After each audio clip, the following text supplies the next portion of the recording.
श्री सूर्य देवाय नमः। आप सभी का हमारे YouTube चैनल पर हार्दिक स्वागत है। आज रविवार के दिन आइए सुने सूरज भगवान की पौराणिक कथा। एक राजा था, एक रानी। उनके पास सिपाही, घोड़े, दास दासियां, धन दौलत सब कुछ था, सिर्फ उन्हें संतान नहीं थी। इसी कारण राजा रानी बहुत ही दुखी रहते थे। संतान प्राप्ति के लिए उन्होंने हर तरह का दान धर्म, धार्मिक अनुष्ठान, जप मंत्र, व्रत, पूजा पाठ किए, लेकिन कोई फायदा नहीं हुआ। अब राजा रानी दोनों ही बुढ़ापे की ओर बढ़ते गए और गहन सोच में पड़ गए। अब हमारे इतने बड़े राज्य का क्या होगा? कौन बनेगा इस राज्य का वारिस? कौन लेगा प्रजा की जिम्मेदारी? राजा रानी दिन रात इसी चिंता में घुलने लगे। उन्हें खाने पीने की भी सुध नहीं रहती। तो एक सुबह राजा के दरबार में एक साधु महाराज आते हैं। तो दासी जाकर रानी से बताती है। तब रानी दासी से कहती हैं, ये मेरा अंतिम दान धर्म है। इसके बाद मैं अपने हाथों से कोई दान धर्म नहीं करूँगी। रानी चावल से भरा पात्र लेकर बाहर आती है और साधु महाराज की झोली में भिक्षा डालने आगे बढ़ती है। तो उसके चेहरे पर छाई उदासी साधु की दृष्टि में आती है। वह उससे पूछता है, रानी साहिबा, क्या हुआ? आप क्यों इतनी उदास हैं? तब रानी साधु को सारी हकीकत बताती है और सिसकने लगती है। उस पर वह साधु महाराज कुछ पल गंभीर हो जाते हैं और कहते हैं, चिंता मत करना रानी साहिबा, आपकी संतान की इच्छा पूरी हो जाएगी। आपकी कोख से एक पुत्र जन्म लेगा, लेकिन मात्र वह 14 साल तक ही आप लोगों को मिलेगा। इसके आगे वह इस मृत्यु लोक में नहीं रह पाएगा। इससे बढ़कर आपको कुछ देना मेरे लिए संभव नहीं है। अपनी बात पूरी करके उसने अपनी झोली में हाथ डाला, थोड़ी सी भभूत निकालकर रानी को दी और कहा, आप और महाराज दोनों इसे बांटकर ग्रहण करना, तुम्हें जल्द ही पुत्र प्राप्ति होगी।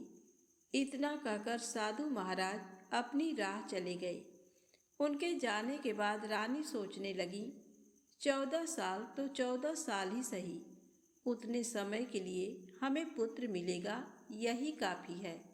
उतने साल तक मैं उसे जी जान से बड़ा करूँगी, उसे ढेर सारा प्यार दुलार दूंगी, अपनी संतान की मुराद पूरी करूँगी। उस रात अपना सारा राज काज खत्म करके राजा जब रानी के महल में गए तो रानी ने राजा को सारी बात बताई और साधु महाराज की दी हुई भभूत राजा को दिखाकर बोली, साधु महाराज ने ये भभूत हम दोनों को ग्रहण करने को कहा है। तब राजा बोले, इतना दान धर्म किया, जब तब किया, कोई फल नहीं मिला। अब इस भभूत से हमें संतान प्राप्ति होगी क्या? उस पर रानी बोली, जब इतना सब कुछ किया तो अब ये भी सही, खामख्वाह उस साधु के क्रोध को क्यों बुलावा दें। राजा को अब किसी पर विश्वास नहीं था, लेकिन पत्नी को दुख न पहुँचे इसलिए वह राजी हो गए। राजा रानी दोनों नहाते धोते हैं, फिर अपने भगवान का नाम स्मरण करते हैं, अपने पुरखों को स्मरण करते हैं और उस साधु महाराज का नाम स्मरण करके वह भभूत बांट कर दोनों खाते हैं। उसके बाद दोनों निश्चिंत होकर सो जाते हैं। तो कुछ दिन गुजर जाते हैं और साधु द्वारा कहे अनुसार रानी गर्भवती हो जाती हैं। उस पर राजा रानी दोनों की खुशी गगन में नहीं समाती। राजा रानी से बोला, महारानी, सचमुच साधु महाराज की कृपा हो गई। तो 9 महीने 9 दिन और 9 घंटे पूरे होकर रानी ने एक सुंदर गोरे चिट्टे पुत्र को जन्म दिया। राजा ने बड़ी धूमधाम से पुत्र का नामकरण किया। सारे राज्य में 8 दिन तक अन्न संतर्पण रखा, उत्सव मनाया गया। अब पुत्र की कुंडली देखने के लिए राज्य के सबसे विद्वान पंडित जी को बुलाया। तो कुंडली देखकर पंडित जी बड़े चिंतित हो गए। कहने लगे, महाराज, हमारा राजपुत्र सिर्फ 14 साल तक हमारे पास रहेगा। राजा को इस बात की भनक थी ही, रानी को भी। साधु महाराज की बात याद थी। दोनों चुप रह जाते हैं। उसके बाद राजा और रानी बड़े प्यार दुलार से बेटे की परवरिश करते हैं, उसकी हर इच्छा पूरी करते हैं। थोड़े समय के लिए ही सही, भगवान ने संतान की अपनी मुराद पूरी कर दी। इससे वे समाधान मानते हैं। राजपुत्र दिन प्रतिदिन बड़ा होता है। जब वह 7 साल का हो जाता है तो राजा एक अच्छे गुरु की नियुक्ति करके उसे पढ़ाई लिखाई, राजशास्त्र, शस्त्र विद्या, घुड़सवारी इत्यादि 12 विद्याओं का शिक्षण देते हैं। जब वह सब शास्त्र विद्या में पारंगत हो जाता है और 12 साल की उम्र का हो जाता है, तब एक अच्छी सी राजकन्या खोजकर उसकी शादी कर देते हैं। तो 2 और साल बीत जाते हैं। बेटा 14 साल का हो जाता है। एक दिन राजपुत्र राजा से बोलता है, पिताजी, मैं अपना सारा राज्य घूमकर देखना चाहता हूँ। आज तक मैंने सिर्फ इस रजवाड़े के अतिरिक्त कुछ नहीं देखा है। बेटे की बात सुनकर राजा चिंतित हो जाता है, क्योंकि पुत्र को 14वां साल शुरू हुआ था। अब कोई अनहोनी होने का वक्त नजदीक आ पहुंचा था, लेकिन राजा ये सब बातें पुत्र को बता नहीं सकता था। वह क्या करता है कि चेहरे पर खुशी लाकर बेटे से कहता है, हाँ हाँ, जरूर जाओ बेटा, तुम्हें अपना सारा राज्य घूम कर देखना चाहिए। कहाँ क्या है ये सब जानना चाहिए। कल मेरे बाद तुम्ही को तो राजा बनना है। मात्र एक बात का ध्यान रखें, तुम जहाँ जा रहे हो, क्या कर रहे हो, ये बात अपनी पत्नी को नहीं बताना। पुत्र कहता है, ठीक है पिताजी, आपने जो कहा है मैं वैसा ही करूँगा। राजपुत्र दिन भर अपनी पत्नी के साथ मौज मस्ती करता है, खुशियाँ मनाता है और रात को ठीक 12 बजे बिस्तर से उठकर बाहर चला जाता है। फिर पौ फटने से पहले वापस अपने महल में आकर सो जाता है। ऐसे बहुत दिनों तक चलता रहा। अब पुत्र का 14वां साल खत्म होने में कुछ दिन ही बाकी रहते हैं। इतने में उसकी पत्नी यानी छोटी रानी रात में जाग जाती हैं। वह देखती हैं कि बिस्तर पर राजपुत्र नहीं है। वह महल में सब जगह देखती हैं, तो राजपुत्र कहीं भी नजर नहीं आता। तो वह क्या करेगी, किससे कहेगी? वह चुपचाप रहती है। फिर भोर होने पर वह देखती है कि उसका पति अपनी जगह सोया हुआ है। वह पति से कुछ नहीं पूछती, लेकिन दूसरी रात भी वैसे ही होता है। तीसरी रात, चौथी रात, ऐसे बहुत दिन तक चलता है। रानी बहुत ही चिंतित हो जाती है। पति रात को जाता कहाँ है, किससे मिलने जाता है? उसके मन में ढेर सारे सवाल उठते हैं, लेकिन उसे पूछने में डर लगता है। शायद पति गुस्सा कर बैठे। सास ससुर से पूछने के बारे में सोचा तो उसकी कुल मर्यादा बीच में आ जाती थी। तो इस तरह मन ही मन वह कुढ़ती रहती थी। इस हालत में उसे खाने पीने में दिलचस्पी नहीं होती। वह दुबली पतली हो जाती है। तो उस राज्य में फूल बेचने वाली एक बूढ़ी मालिन थी।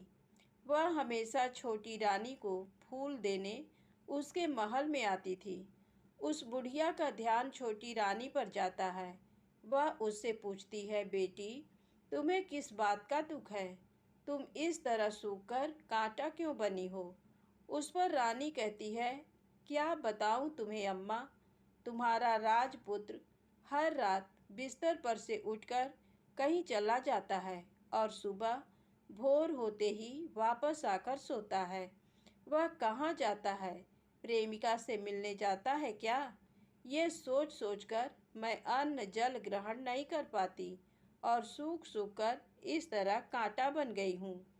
बुढ़िया सब बात सुनकर उसे एक उपाय बताती है। तो बेटी ऐसा करना, आज रात तुम सोना मत। उसके पीछे जाकर देखना कि वह कहाँ जाता है, क्या करता है। उसकी अच्छी तरह से पहरेदारी करना। पर मुझे नींद आ गई तो?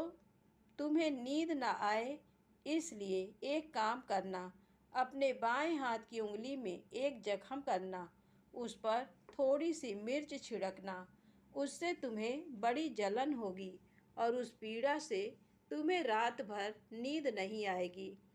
रानी बुढ़िया के कहे अनुसार करती हैं। उंगली की जलन से उसे बड़ी देर तक नींद नहीं आती, लेकिन बाद में वह सो जाती है। दूसरे दिन सुबह बुढ़िया फूल लेकर उसके महल में पहुंचती है और पूछती है, क्या हुआ बेटी, देख पाई? पति कहाँ जाता है?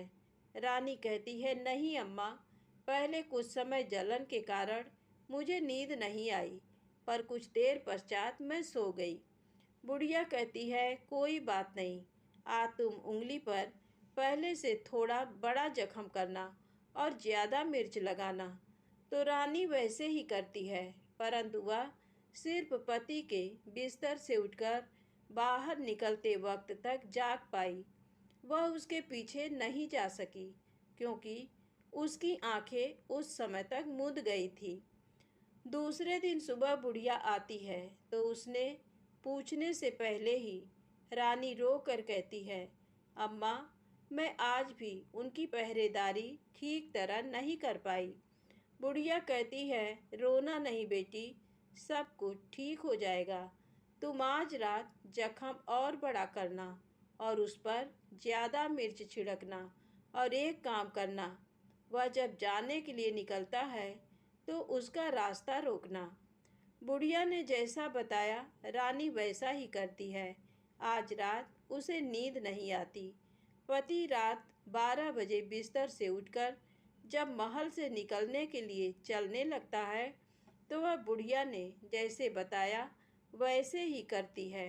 दौड़ कर जाकर पति का रास्ता रोकती है और कहती है, कहाँ जा रहे हो, किससे मिलने जा रहे हो, मुझे बताओ। राजपुत्र उसे समझाने की बहुत कोशिश करता है।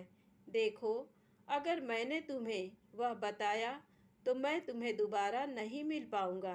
रानी कहती है, कोई बात नहीं, ना मिल पाओ, लेकिन आप रात के समय कहाँ जाते हो ये मुझे पहले बता दीजिए। राजपुत्र निरुपाय हो जाता है। पत्नी की जिद के आगे उसकी एक नहीं चल पाती।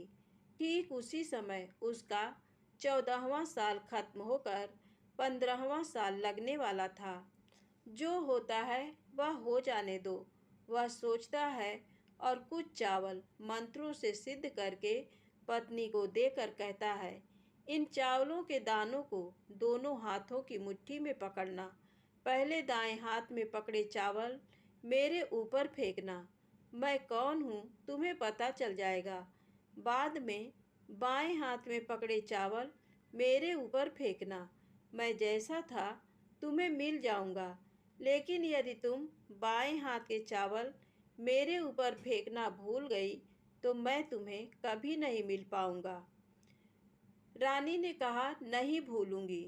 रानी बड़े आत्मविश्वास के साथ कहकर दाएं हाथ में पकड़े चावल पति के ऊपर फेंक देती है तो राजपुत्र एकदम एक विशाल घोड़ा बन जाता है।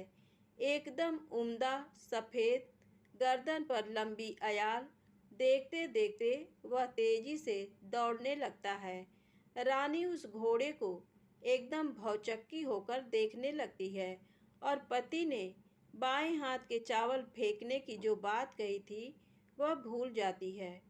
उसकी आंखों के सामने घोड़ा महल से बाहर निकलकर चला जाता है। घोड़ा जो महल से बाहर जाता है तो वापस नहीं आता। अब रानी को बड़ा पश्चाताप होता है। वह स्वयं को कोसने लगती है, लेकिन अब उसका कोई फायदा नहीं होने वाला था। राजपुत्र अब वापस नहीं आने वाला था। सुबह होते ही महाराजा महारानी को सब बात पता चलती है। उन्हें बहुत दुख होता है। वे बिस्तर पकड़ते हैं और राह देखते हैं कि एक दिन उनका बेटा वापस आ जाए। इस तरह 1 महीना गुजरता है, 2 महीने गुजरते हैं, 3 महीने गुजरते हैं, आखिर 6 महीने पूरे होते हैं। राजपुत्र का कोई अता पता नहीं लगता। प्रधान राजपुत्र को ढूंढने के लिए राज्य के गांव-गांव सिपाही भेजता है, लेकिन उन्हें कोई सफलता नहीं मिलती। इधर रानी अपनी हठ के कारण पति गायब हो गया ये सोचकर स्वयं को मन ही मन कोसती हैं और प्रण लेती हैं कि कुछ भी करके पति को ढूंढ लाएंगी और उसे वापस घर लेकर आएंगी। एक दिन वह सुबह उठकर सास ससुर के महल में जाती हैं और कहती है कि मैं अपने पति की खोज में जा रही हूँ। महाराजा महारानी को और क्या चाहिए था, कुछ भी करके उनका बेटा उन्हें वापस मिलना चाहिए था। वे बहू को जाने की अनुमति देकर कहने लगे, बेटी तुम्हें जो चाहे वह करो, जहाँ जाना है वहाँ जाओ, लेकिन हमारे बेटे को वापस लेकर आओ। अब रानी अपना शाही वेश बदलकर एक सेठानी बन जाती है। कुछ दास दासियों को, कुछ नौकरों को साथ ले लिया, कुछ सामान साथ लिया और राज्य की सीमा पर जाकर वहाँ एक भोजनालय खोल दिया। वहाँ आने वाले सब यात्रियों को खाना मुफ्त में देने लगी। मात्र एक शर्त रखी कि खाने वाले को उसकी देखी कोई अजीब चीज उसकी मालकिन को यानी राजकन्या को बतानी पड़ेगी। तो वहाँ आने वाला हर नागरिक अपनी तरफ से मैंने ये देखा, मैंने वह देखा कहकर वहाँ से मुफ्त खाना खाकर जाता था। परंतु रानी को जो बात चाहिए थी वह अब तक मिली नहीं थी। ऐसे ही कुछ दिन बीत गए तो इधर क्या होता है कि रानी के महल में फूल लेकर जाने वाली बुढ़िया के एक बेटा और बहू थे। उनका एक छोटा बेटा था, यानी बुढ़िया का एक पोता था। तो बेटा और बहू सुबह काम के लिए निकलते थे तो पोते को संभालने की जिम्मेदारी बुढ़िया पर रहती थी। बुढ़िया दिन भर पोते को संभालती थी। एक दिन बुढ़िया को पान खाने की आदत थी तो पान लगाने के लिए चूना चाहिए था। वह उसे तैयार करने के लिए सीपियाँ लेकर आई। इन सीपियों को भूनने के लिए गोबर के कंडे चाहिए थे। कंडे इकट्ठा करने के लिए वह बांस की टोकरी लेकर चरवाहे के मैदान में गई।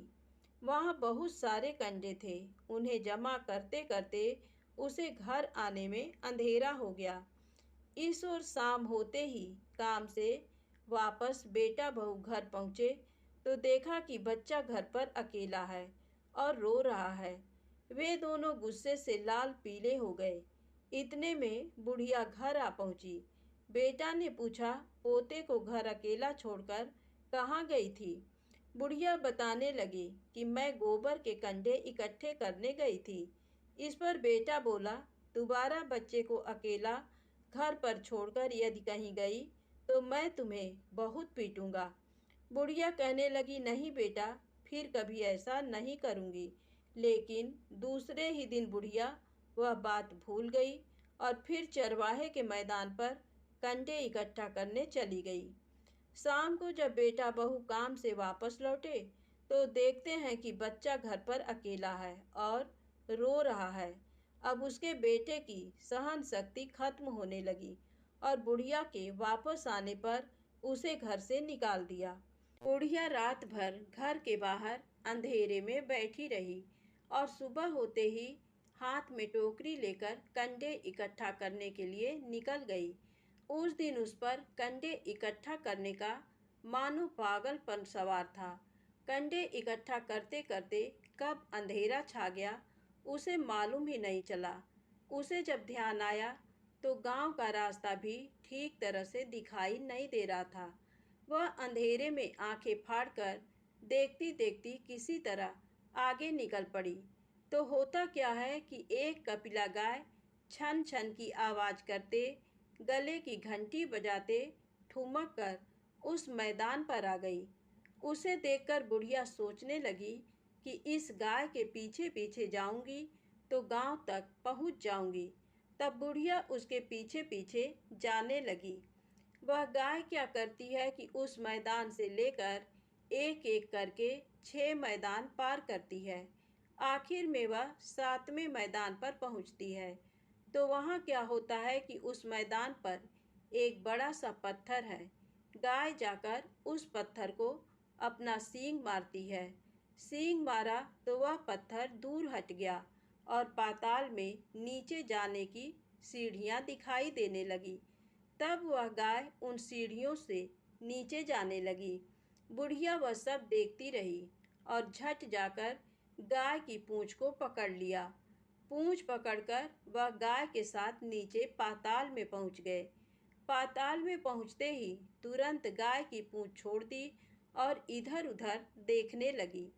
वहीं से बुढ़िया ने देखा कि पाताल में सब जगह जगमगाहट है। दिया दीप जलते हैं और तेज रोशनी गाय के ऊपर पड़ती है और वहां अद्भुत घटनाएं घटने लगीं। गाय के नीचे जाते ही उसके गले में अपने आप सांकल पड़ गई और छम छम करके कोई दुधाड़ी में गाय का दूध दूहने लगी। लेकिन जो भी कोई वह कर रहा है वह मात्र दिखाई नहीं दे रहा। बुढ़िया बहुत घबरा गई, कहाँ आकर फंस गई। वह सोचने लगी और यहाँ वहाँ छिपने के लिए जगह ढूंढने लगी, लेकिन उसे कहीं भी जगह नहीं मिली। हर जगह उजाला ही उजाला था।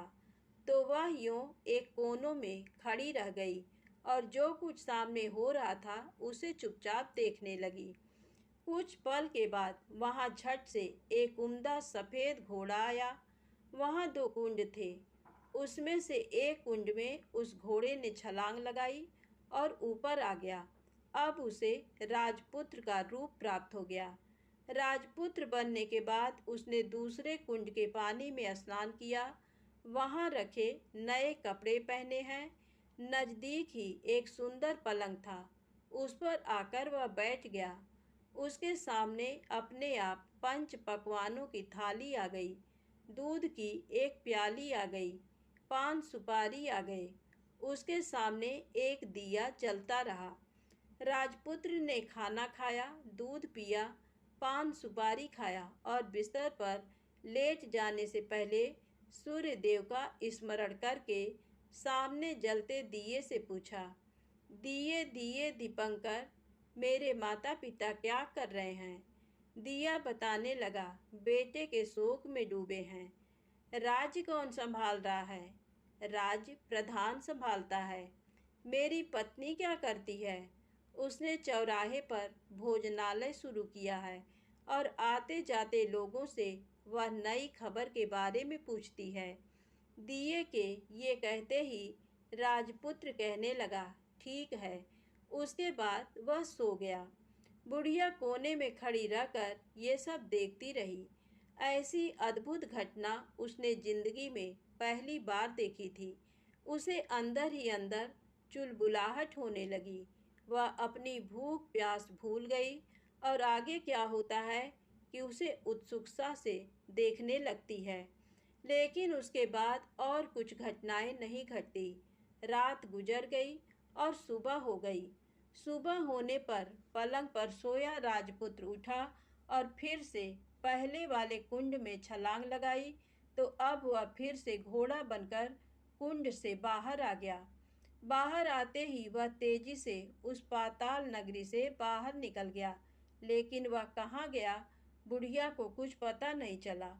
उसके बाद पिछली रात की तरह कोई उस गाय का छम छम करके दूध दोहने लगा। जैसे ही दूध दुहाना खत्म हुआ, उसके गले की सांकल अपने आप खुल गई और वह गाय तेजी से ऊपर जाने वाली सीढ़ियां की ओर भागने लगी।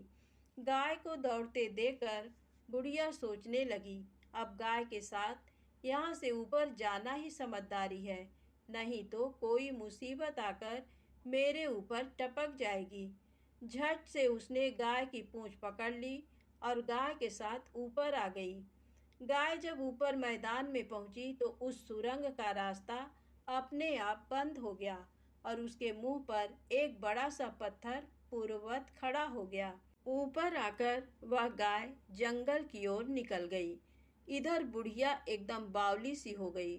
उसने पाताल नगरी में जो कुछ देखा वह जल्द से जल्द किसी को बताने के लिए उतावली हो उठी। उसे एकदम याद आया कि नगर की सीमा पर कोई औरत भोजनालय चलाती है और नई बात बताने वाले को अच्छा खाना पीना मुफ्त में देती है। वह सोचने लगी कि क्यों न मैं ये बात उस औरत को जाकर बताऊं। यदि उसे ये बात पसंद आ गई तो बाकी जीवन खाने पीने की झंझट से मुक्ति मिलेगी। बुढ़िया ने मन में तय किया और तुरंत उस भोजनालय के द्वार पर टंगे नगाड़े के सामने खड़ी हो गई और जोर जोर से नगाड़ा बजाना शुरू कर दिया। नगाड़े का इस तरह शोर सुनकर मालकिन यानी छोटी रानी मन में प्रसन्न हो जाती हैं कि शायद कोई बड़ी बात लेकर यहाँ आया है। रानी सिपाहियों को आदेश देती है, जाइए और जो कोई आया है उसकी अच्छी खातिरदारी कीजिए। आदेश पाते ही सिपाही नीचे दौड़ गए तो एक बुढ़िया नगाड़ा बजा रही है। उन्होंने पूछा, क्यों री बुढ़िया, क्या हुआ, क्यों नगाड़ा बजा रही हो? बुढ़िया बोली, कुछ नहीं बेटा, यहाँ खाना मिलता है ना, इसलिए आई हूँ।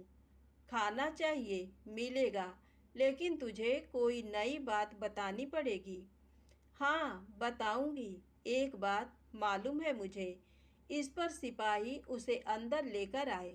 उनको मालकिन का आदेश था कि जो कोई बूढ़ा बुजुर्ग वहाँ आए उनके साथ अच्छी तरह पेश आना, उनका अच्छा आदर आतिथ्य करना। तो सिपाही ने उस बुढ़िया का भरपूर आदर आतिथ्य किया। उसे बड़ी सी थाली भरकर व्यंजन परोसते हैं। बुढ़िया कुछ दिनों से भूखी थी, वह खाने पर टूट पड़ी। खाना खाने के बाद सिपाही ने उसे नई साड़ी पहनने को दी।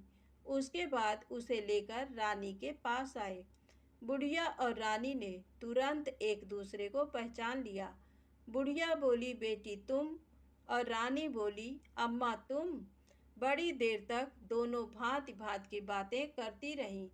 आखिर कुंवरनी बुढ़िया से कहने लगी, अम्मा अब बताओ तुमने क्या नई बात देखी है? नई बात? मैंने कोई नई बात देखी नहीं है। वह तो मेरे पास तुम्हें देने के लिए खाने के पैसे नहीं थे, इसलिए मैंने झूठ कहा और नगाड़ा बजाया। रानी ने कहा, अम्मा घबराना नहीं, मैं किसी को तुम्हारा नाम नहीं बताऊंगी। फिर भी बुढ़िया मैंने क्या देखा, कब देखा करके आनाकानी करने लगी।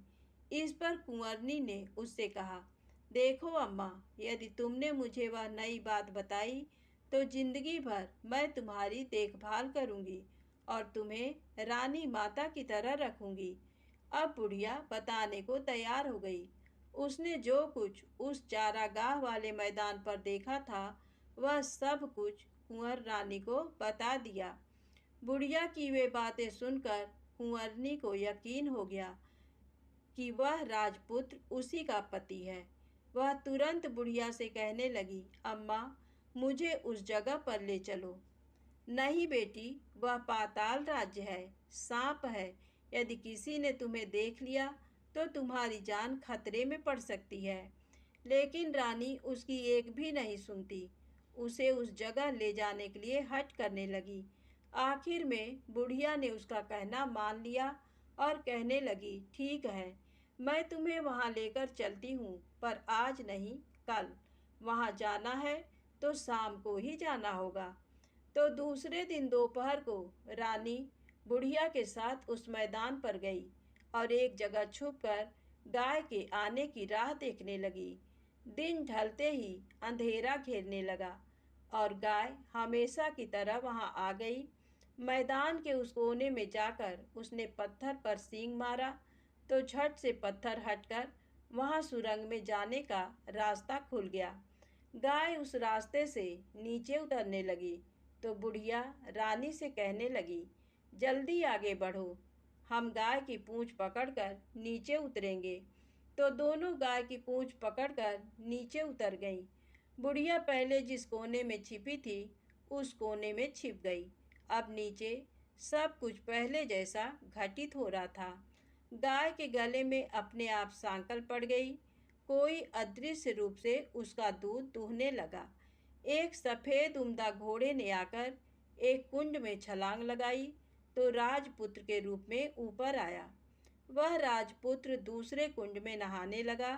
बाद में उसके सामने खाने की थाली आ गई, दूध की प्याली आ गई, पान बीड़ा आ गया। राजपुत्र सब ग्रहण करके सोने के लिए पलंग पर गया तो सोने से पहले सूर्य देव का स्मरण करके वह दिए से पूछने लगा, दिए दिए दीपंकर, मेरे माता पिता क्या कर रहे हैं? तो दिया कुछ जवाब नहीं देता, बल्कि वह बुझने लगता है। तब राजपुत्र को कुछ अघटित हुआ है इसका संदेह हो गया है। वह उदास हो गया और जो कुछ हुआ है वह हो जाने दो ऐसा सोचकर सोने के लिए बिस्तर पर लेट गया। अब रानी का संयम छूट गया। वह दौड़कर पति के पास गई और उसके पैर पकड़ने के लिए आगे बढ़ने लगी। राजपुत्र तुरंत ही पत्नी को पहचान गया। वह झट से पीछे हट गया और चिल्लाने लगा, नहीं नहीं, मुझे मत छूना, सर्वनाश हो जाएगा। रानी दोनों हाथ जोड़कर पति से अपनी भूल स्वीकार करने लगी।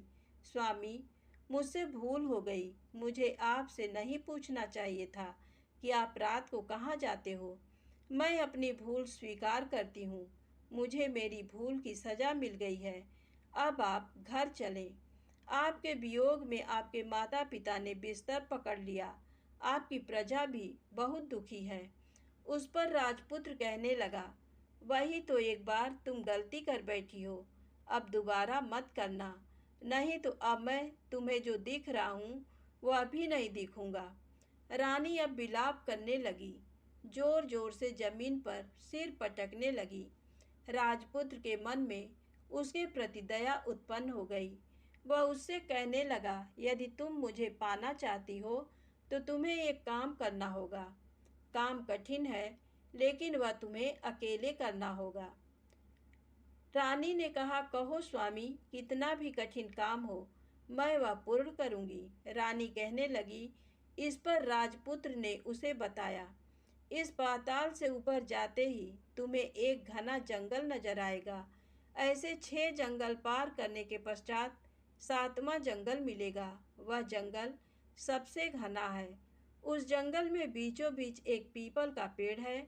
उसके आसपास की जगह पत्ते, फंदे, जटाएं, कांटे इत्यादि से ढक चुकी हैं। वहाँ बाघ, शेर, भालू, सांप सभी धमा चौकड़ी बैठती है।